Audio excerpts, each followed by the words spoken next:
Welcome to the video. This is going to be a bit of a longer video today. We're going to be doing a bit of decoding and then just looking at some Strong's Concordance correlations and some dates. But this is going to be a very important one today. I've found some very important like uh, correlations, and I think you guys are going to like this one a lot. I'm not going to try and speed through this at all. So if it ends up being like half an hour long, I guess that's just the way it's gonna be.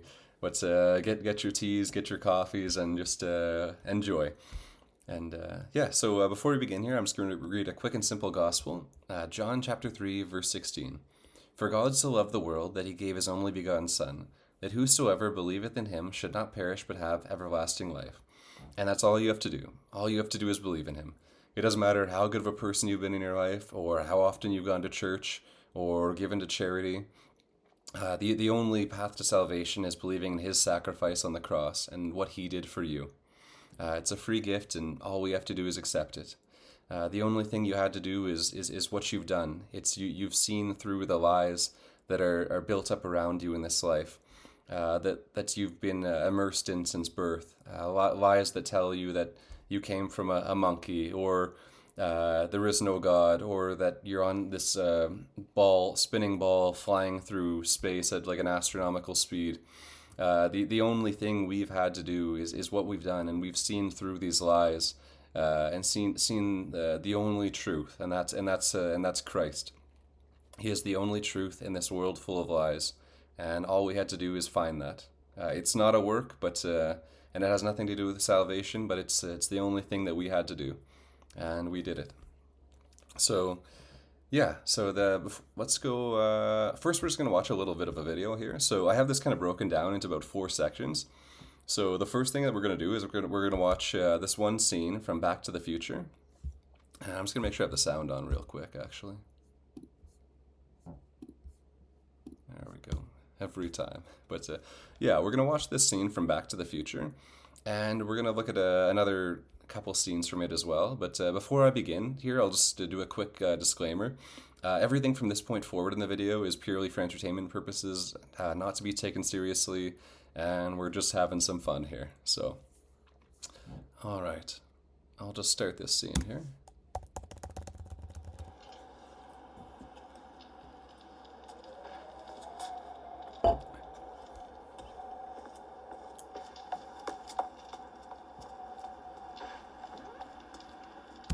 Okay, we talked about this in I think the last video or the one before that, but yeah, what you have here is your pi sign right there. That's pointing towards our March 14th Pi Day blood moon date right there. And then if we keep the video going a little bit, you have your 9 and then your 11 here. So keep in mind, this movie was made in, I believe, 1983. Let's have a look here. I have the date pulled up somewhere. 85. So 1985 is when this was made. So you have your 9/11, your first kind of major event, and then you have what we have to assume is the date of the second major event, which is going to, as we believe or we know, is going to precede the tribulation and the rapture. So there's your pi date right there, and I'll show you why this is important, because they show you the exact same thing twice within the movie. So we're gonna go to a picture here. So this is from the very beginning of the movie, right here, and then this is a scene right from the end of the movie, which we covered in one of my previous videos. But as you can see here, you're being shown the exact same dates, just out of order, and you have like you can flip the 6 around. So then you have 9/11, and then you have 3/14. So there's your two major dates, the exact same thing you were being shown here. So having that put in twice leaves very little doubt as to what we're being shown here. And then another thing to consider is you have the twin pines here, and then the lone pines at the end of the movie.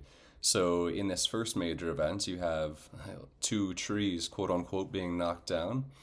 And then in the next major event, you have 1 tree being knocked down. And I'm sure most of you can imagine what that tree is. So they show you the exact same thing twice here. So this really kind of lends to the timeline I've covered in previous videos, which has Nebuchadnezzar falling off his stump, on 3:14, and then 3:15 perhaps lights out, and then we're pretty much just moving from there. But yeah, it's the fact that they show that twice to you in the movie really like solidifies exactly what you're looking at there. And again, like as I covered in one of my previous videos, like I don't believe that this point here is going to be like a time marker per se. I think once we get to this date, like this is going to be like the quote unquote main event. The fact that I showed in one of my previous videos that there was going to be a event on 3/8, like it would be mutually exclusive for that also to be on our pi date. So I think if you look at the backstop or like the last possible date, like this is where you're going to see those events take place. So very, very interesting in that scene. But now we're just going to be looking at some dates and some strong concordances. But these are going to be very, very interesting.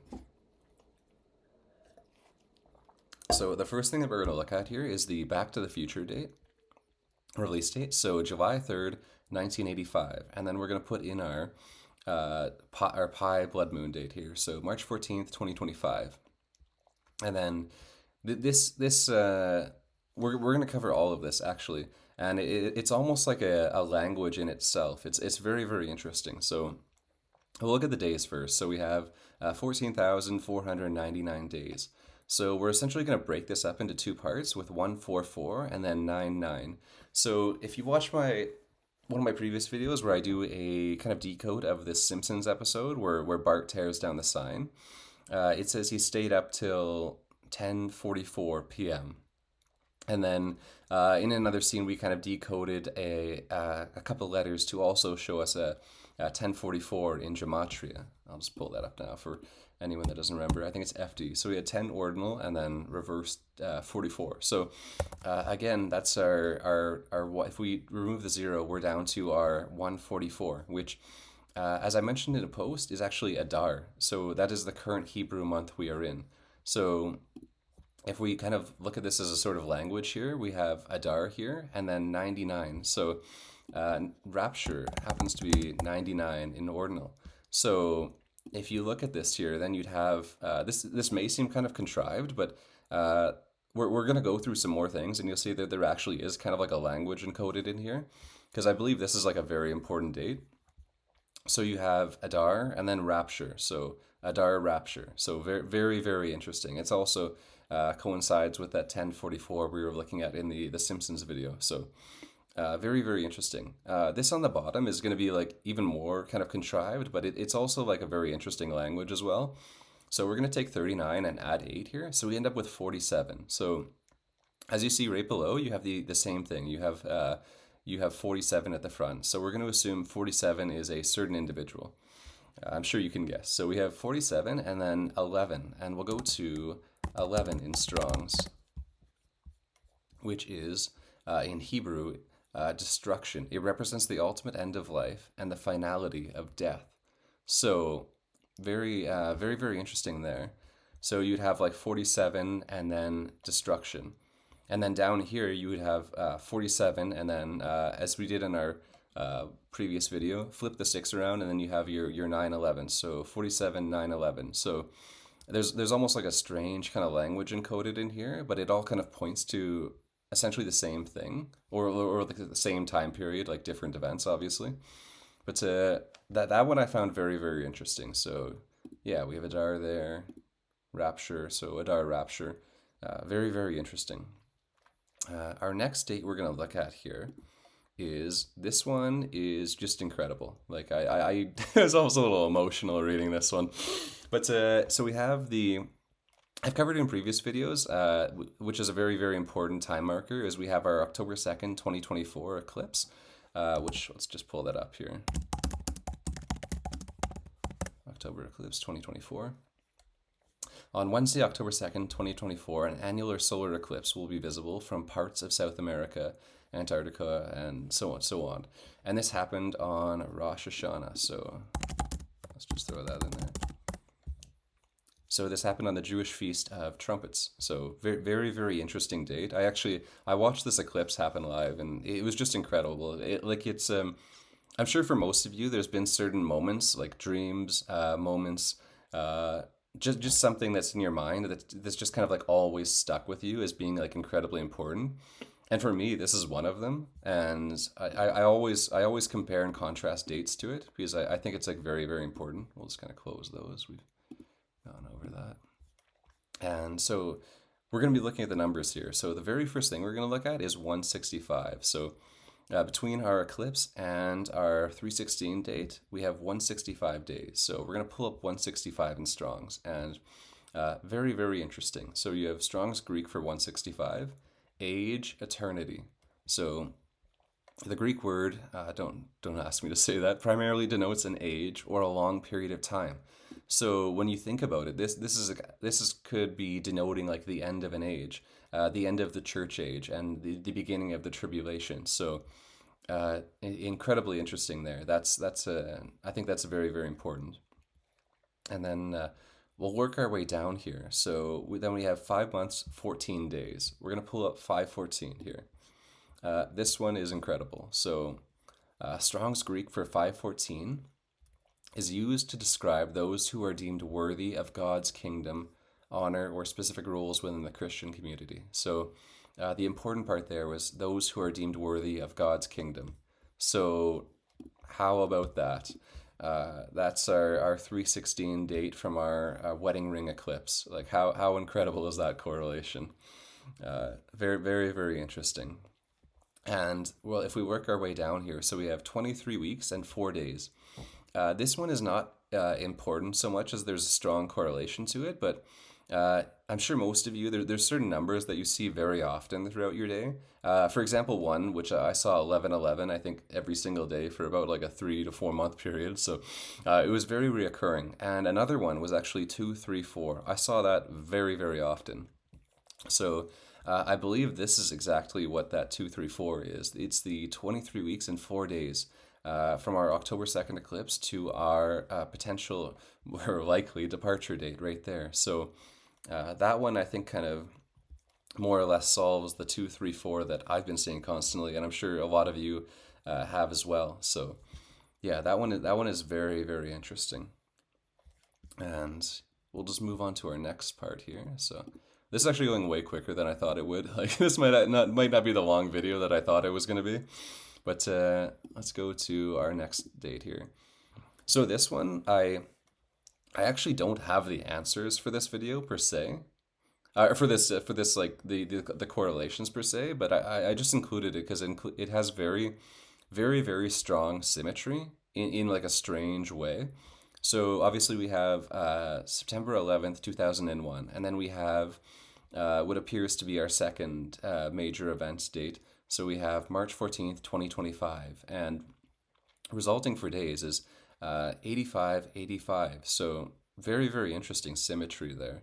I'm probably going to look more into this because I don't have the answers yet, but if I come to them, I might include them in a post, or maybe someone that's smarter than me might figure it out. Like 8 minus 5 is 3, 8 minus 5 is 3, so there's your 33.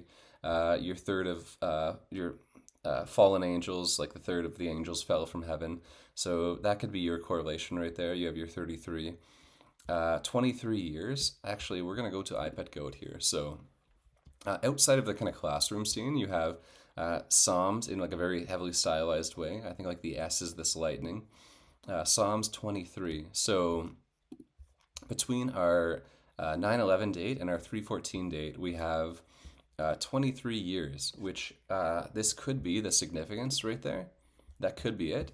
As well, it could be simply our Psalm 23. And I was actually going to include this in the previous part. So if you remember, we had our, I believe 23, oh geez, let's go back to that. 23:4. Yeah, 23 weeks and 4 days. So let's assume we're looking at Psalm 23, and then we have verse 4.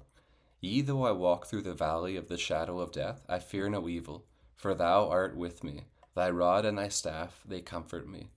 So another just an incredible correlation to 234. There's no way of telling if that's what was intended, but it really seems like it was. So that part's very interesting. But Yeah, so the Psalm, the 23 years, could very well be like correlated to our Psalm 23 right there, although it's not 23 years on the dot. And yeah, it's just a very, very interesting numerical values you get here. I haven't figured out the significance of all of them, or really any of them for that matter, aside from like the 23 years. But yeah, very, very interesting that part. So if anyone maybe figures this out after the fact, you just include it in the comments. I'd be very interested to see. But yeah, that's pretty well everything I wanted to cover in this video, and I'm sure this is like nowhere near as long as I thought it would be. But for me, this was like a pretty important video, especially that kind of double confirmation of our 9/11 and then our pi date. So sorry, that one that's very, very, very interesting because it seems like literally everything is pointing to this date here. So I believe this is where we could have that kind of kickoff per se. So very, very interesting that. And I wanted to cover one more thing. Yeah, just to touch on some news, like just following the news today, you can really see things begin to pick up in a way that before I think I've said in a couple places that I believe like if we have like the second part of First Thessalonians verse 5 or chapter 5 verse 3, that we could assume that the peace and safety has already happened. But as I see this week progress, I think we're going to have like a more of an unmistakable peace and security, like a announcement of like world peace or something grandiose like that. So I think this week we can still really be expecting that First Thessalonians 5:3 peace and safety, because I think when it does happen, it'll be pretty unmistakable. So yeah, definitely something to watch for. As I said in one of my previous videos, that right now we're almost like watching prophecy instead of symbolism. Although I think this is like still very important because although like we the believers more or less know exactly where they are, like for example, back in like September and October when we had like three record-setting hurricanes in a row, and there was like the wildfires and like the earth was just going nuts. For me, that was like I knew exactly where we were. I knew we were approaching the tribulation, although like no one else could see it. But so my point is like these things can be like very, very obvious to us, but to most people they're not particularly obvious, which is why like leaving this sort of decode is like very important. It's not especially important for us because we I think we really know where we are. Like we're right up against First Thessalonians chapter 5 verse 3. That's going to come to pass like, very shortly. But for other people, like I think things like this are going to be very important because it'll kind of maybe set off like a kind of a light bulb in their head. But yeah, that's pretty well all I wanted to cover in this video. And thank you for watching. And I'll see you on the next one. Please like, share, subscribe, and tell your friends. God bless you. Thank you.